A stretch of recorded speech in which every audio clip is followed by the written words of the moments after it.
एक घने और बड़े जंगल के पास मौजूद एक गांव में रंगैया नामक एक आदमी रहता था। उसका घर उसी जंगल के पास में था। उस घर में वो अपने बीवी और बच्चे के साथ रहता था। रंगैया उसी जंगल में पेड़ों को काटकर उन लकड़ियों को बाजार में बेचकर कमाए हुए पैसों से उसका जीवन चलाता था। ऐसे ही एक दिन लकड़ी काटकर उसको बेचकर आए हुए पैसों को घर ले आता है रंगैया। उसे देख उसकी पत्नी रत्नम्मा ऐसे कहती है, सारी जीवन ऐसे ही काटनी है क्या, लकड़ों को काटते हुए? अब क्या हो गया? क्या हो गया? ज्यादा पैसा कमाना नहीं है तुमको, अपने बेटे को पढ़ाना नहीं है, घर नहीं खरीदना है, हमेशा इसी घर में रहते हुए उन्हीं लकड़ियों को काट कर उन्हें बेचकर जीना है क्या? ऐसे कहती है। जब देखो बस पैसों का ही चर्चा, और कुछ सोचती भी नहीं हो क्या तुम? हाँ, मुझसे पूछना है कि और कोई सोच नहीं है, पर आपका तो सोच नहीं बदल रहा। इसके बाद रंगैया उसकी बातों को सुन नहीं पाता है, इसलिए वो चुपचाप वहाँ से चले जाता है। उस रात को रंगैया अपने घर की खिड़की से बाहर देखते रहता है। दूर में उसे एक छोटी सी रोशनी दिखाई देती है और वो ये भी देखता है कि कई सारे गाड़ियाँ बाहर से जंगल की ओर और जंगल से बाहर की ओर जाते रहते हैं। मैं तो हर रोज इसी जंगल में काम करता हूँ। मैंने आज तक लकड़ियाँ काटते हुए किसी को आते या जाते नहीं देखा है, ना ही सुना है। लेकिन हर रोज रात के समय में यहाँ गाड़ियाँ आती जाती रहती है। मुझे कुछ तो करके जानना होगा कि वहाँ हो क्या रहा है। अगले दिन सुबह उठते ही जहाँ उसे कल रात रोशनी दिखी थी, उसी तरफ जाता रहता है रंगैया।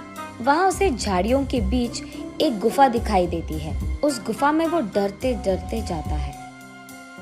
दिखने में वो बाहर से छोटा ही क्यों ना हो, अंदर से वो गुफा बहुत बड़ा था। उस गुफा में गैर कानूनी से कटे हुए चंदन के सारे पेड़ दिखाई देते हैं रंगैया को। उन सारे पेड़ को देख रंगैया को सारा विषय समझ आता है।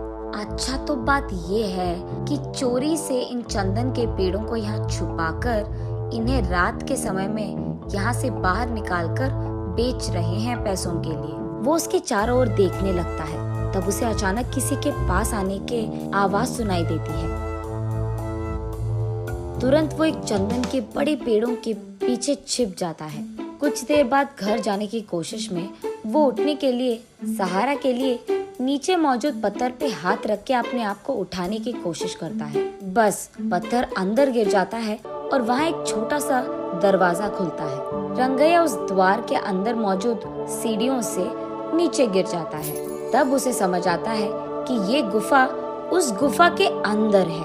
तब वो देखता है कि उस गुफा में कहीं ऊपर से थोड़ी सी रोशनी आ रही थी। चारों ओर अंधेरा था, लेकिन वो रोशनी जिस दिशा में गिर रहा था वहाँ बैंगन का छोटा सा एक पौधा था। उस पे लंबे और बड़े अच्छे बैंगन फूले हुए थे। तब रंगैया सोचता है कि शायद बारिश या हवा के कारण बैंगन का बीज यहाँ गिर गया होता, इसीलिए यहाँ पे बैंगन का पौधा मौजूद है। चलो कोई नहीं, बैंगन तो बहुत अच्छे दिख रहे हैं, आज अगर इन्हें घर ले जाऊंगा तो आज का खाना तो हो जाएगा। ये फैसला करके वो उस पौधे से एक बैंगन को तोड़ता है। बस रंगैया के हाथ में जैसे ही वो बैंगन आता है, वो सोने का बैंगन बन जाता है। रंगैया आश्चर्यचकित होकर दंग रह जाता है। वो उस सोने के बैंगन को अपने हाथों में लेकर उसे जांचने की कोशिश करता है और तुरंत वो सोचता है कि उसी पौधे से एक और बैंगन ले ले, लेकिन उससे पहले ही उस पौधे पे मौजूद सारे बैंगन गायब हो जाते हैं। रंगैया बहुत निराश होता है। चलो कम से कम एक तो बैंगन मिल गया, अगर ये मैं मार्केट में बेचूंगा तो बहुत सारे पैसे मिल जाएंगे, तब मुझे कई दिनों तक कुछ भी काम करने की कोई जरूरत नहीं होगी। ये फैसला करके उस गुफा की सीढ़ियां चढ़कर वो बाहर की गुफे की ओर आता है। रंगैया जैसे ही बाहर आता है, वो दरवाजा अपने आप बंद हो जाता है। उस गुफा से बाहर आते ही चोरी चोरी छुपकर वो अपने बीवी के पास जाकर इस सोने के बैंगन को दिखाता है। उस सोने के बैंगन को देख रत्नम्मा तुरंत बेहोश होकर नीचे गिर जाती है। कुछ देर बाद होश आता है। तब रत्नम्मा, बाप रे, सोने का बैंगन कहाँ से लेकर आए आप? ये कहाँ मिला आपको? उससे तुम्हारा क्या मतलब? हमेशा पैसों के पीछे पड़ी रहती है ना। ये लो, ये सोने का बैंगन लो और इससे जो करना है तुम कर लो। अरे पहले आप ये तो बताओ कि ये आप लाए कहाँ से?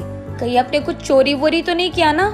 ऐसे रत्तम्मा एक के बाद एक उसे प्रश्न पूछते ही गई और कोई चारा ना होने के कारण रंगैया जो कुछ भी हुआ रत्तम्मा को बताता है। तो फिर आपको वही रहना था ना, कुछ देर बाद अगर और बैंगन आ गए तो उसको भी लेकर आते। आपकी जल्दबाजी से ना मैं तो मर रही हूँ। चलो जो हो गया सो हो गया। इस बैंगन से हम बहुत सारे दिन ना कोई भी काम करे बिना आराम से रह सकते हैं। गधे को अगर सोने का सिंहासन पे बैठाया गया ना, उसकी बुद्धि तो गधे की ही रहेगी ना। हाँ, अब क्या हो गया? इसका मतलब क्या है? इसी घर में रहते हुए चैन की जिंदगी नहीं चाहिए मुझे। आप 2-3 और सोने के बैंगन लेके आए, तब हम बड़े घर में आराम कर पाएंगे। देख, हमें नहीं पता कि उस पौधे पे वापस सोने के बैंगन आएंगे कि नहीं, और इतना ही नहीं, उस गुफा में जाना बहुत बहुत मुश्किल है और घातक भी। वहाँ चंदन के पेड़ छुपे हैं रत्ना। अगर मैं पकड़ा गया ना, मेरा लाश तक नहीं मिलेगा तुझे। अब इस सब की क्या जरूरत है, जितना है उतने में खुश रहेंगे, कहता है रंगैया। तुम मर्द हो भी? वहाँ के चंदन के पेड़ों के बारे में जाकर पुलिस को बता दो। वहाँ के चोरों को वो खुद लेकर जाएंगे और चंदन पेड़ भी खाली कर देंगे। तब गुफा पूरा खाली हो जाएगा। यहाँ तुम्हारे अलावा किसी को भी नहीं पता कि उस गुफा में एक और गुफा छुपा है। इसीलिए जब चाहो तब तुम उस गुफा में आ सकते हो और जा सकते हो। वैसे ही अगर उस बैंगन के पौधे पे और बैंगन उग गए तो उसको भी लेकर आ सकते हो आप। इसको ये सोच आया पर मुझे तो नहीं आया, पता नहीं क्यों। ऐसे रंगैया अपने मन में सोचता है। ठीक है, वो सब मैं देख लूंगा। तुम फिलहाल इस सोने के बैंगन को बाजार लेकर इसे बेचकर पैसे लेकर घर आओ।